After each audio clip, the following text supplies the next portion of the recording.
गिबि गिबियावनो बयनिसिमबो खुलुमनाय आरो सिबिनायखौ दुलाराय बाथौ गौथुमनि जानानै दिनैनि गोथार बाथौ सान फालिथाय फोरबोनि जिल्ला आफादनि बिबानगिरि, बियाब आफादनि बिबानगिरि, गामि आफादनि बिबानगिरि आरो बाथौसा नोंथांमोन बयनिसिमबो खुलुमनायखौ जासिहरग्रोदों। लोगोसे बाहेरा रायजोआव जिल्ला कमिटि जेरैबायदिहाय वेस्ट बेंगल, दिल्ली, अरुणाचल, मेघालय, बांलादेश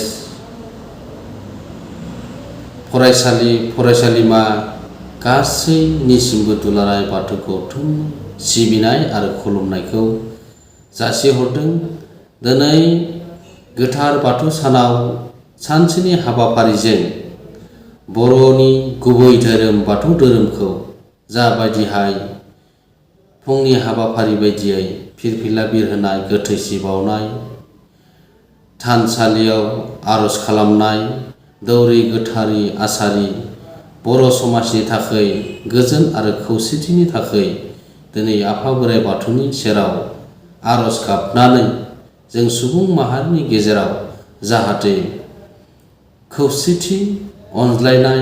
गासिबो गोजोन थासारिया फैनो हाथों बेखौ आसा खालामनानै दिनै आर'ज खालामनायजों लोगोसे बाथौ धोरोमखौ मुलुगाव गोसारहोनायजों लोगोसे खौसेथि, गोथारथि, गोजोनथि गासैखौबो बे धोरोमनि गेजेरजों बाथौ धोरोमनि गेजेरजों अनलायनाय गोसोजों बजबनानै लानो हानायनि थाखाय बोराइ बाथौनि सेराव आखाइ खबजबनानै आर'ज खालामो। आरो बेखौनो जों दिनै बर' माहारिनि गेजेराव बाथौ धोरोमजोंनो जों बर' हारिखौ खौसेथि, गोजोनथिखौ जों लाखिनो आरो बजबनानै लाखिनो थाखाय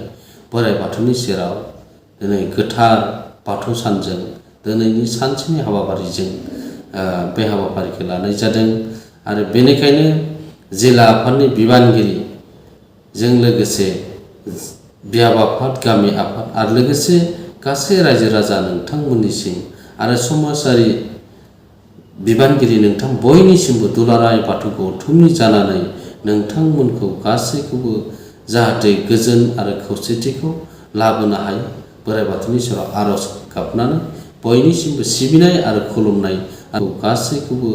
जाहाथे गोजोन आरो खौसेथिखौ लाबोनो हायो बोराइ बाथौनि सेराव आर'ज गाबनानै बयनिसिमबो सिबिनाय आरो खुलुमनाय आरो हामलायथिखौ बावहरनाय जादों। दहाय आफा बोराइ बाथौ गोजोन्थों।